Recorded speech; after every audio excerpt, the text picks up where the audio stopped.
In today's lesson, we're going to talk about the causes of uneven development on different scales. This is a map that you've seen before. It shows the Brandt line on it with the red showing the undeveloped south or the poorer south and the blue showing the richer north. I want to see if we can work out the reasons and refresh our understanding on why we have this on a global scale and then look at it at different scales.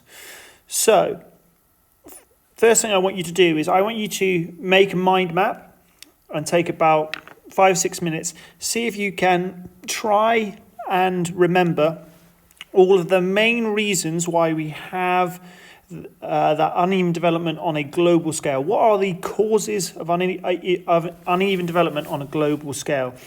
Pause the video now, spend about 5 minutes doing that, and then in our second I'll reveal the kind of things that you should have come up with based on what we've learned in the past. So, having had a go at that, this is some of the reasons you should have hopefully come up with. Starting it in the top left-hand corner, this picture kind of shows you that colonialism was a massive reason why countries in the south often are poorer, because lots of countries in the north took resources away in that colonial period and used them to fund their own development while preventing countries in the south. The second picture shows some sort of political corruption. So political corruption in any form, whether it's President Mobutu in the DRC, where he was building palaces for himself, or taking bribes, where money isn't being used to establish and develop key areas like education and healthcare. That is really, really important. And obviously, if that's not happening, then we get underdevelopment there. The next picture shows us the physical conditions, whether that could be a harsh climate, which means it's hard to get a basis for agriculture. Sometimes it can be other things like the fact that the climate has malaria diseases, or you can sometimes get tropical storms and hazards which cause development to be stunted because you're always having to rebuild the economy. In the bottom left-hand corner, we've got economic factors, and it kind of relates to the picture in the right as well. These two are linked. So if we start in the bottom right, often poorer countries, because they don't have anything else to be able to sell in the undeveloped south, they are selling raw materials.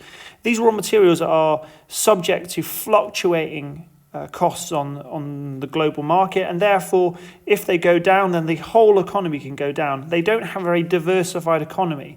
So if in this example, if the price of timber goes down, then that whole economy starts to struggle.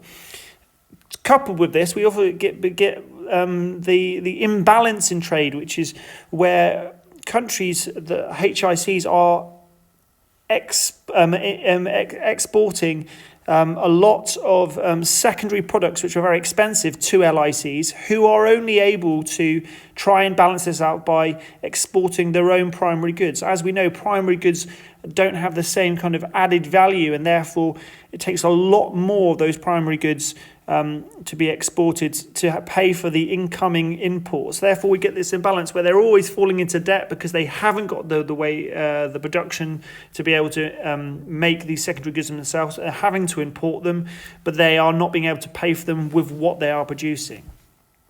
The last thing really to mention is that sometimes you can have other political factors. For example, war, where money is being misused in different areas rather than being used to fund things like education, the economy, healthcare.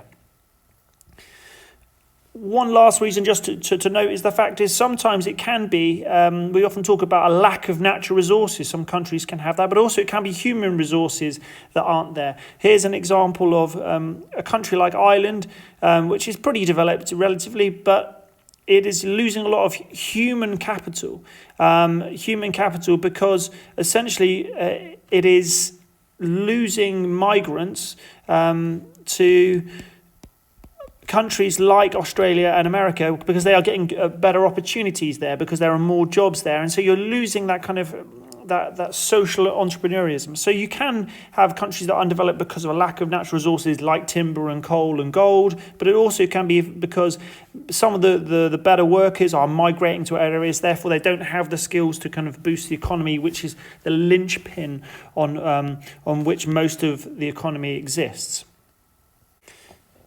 We need to recognise that this isn't something that just happens on a global scale. As we can see in this picture, there is a really clear divide on a localized level. So uneven development can happen at a global scale, but it is also happening in our local cities, and so scale is important.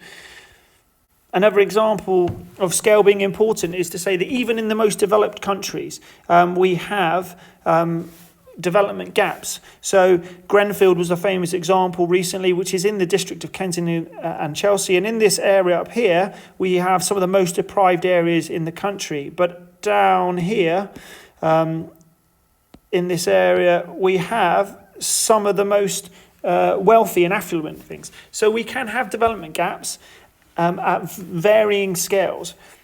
Even if you look at England or Italy, there is a north-south divide. In the UK, the south is more affluent and the north is poorer. In Italy, it's the opposite way around. The north is richer and the south is poorer. So taking on that last point, I want to see if you can tell me in this north-south divide that we have in Italy, the initial advantages that Italy, the north of Italy had in terms of why was it able to develop before the south. Once it had developed, I want to see if you can remind yourself of the acquired advantages that it gained. So why, once it had developed, did it continue to develop quicker than the south? We did this in class and we talked about this in terms of core and periphery. I'd like you to see if you can remind yourself and do another mind map to see what you can remember about why the north of Italy initially developed, and then what kind of other factors played into it to continue to develop, and the south remaining underdeveloped in the future. Have a go at that, see what you can remember, and we'll talk about it next lesson.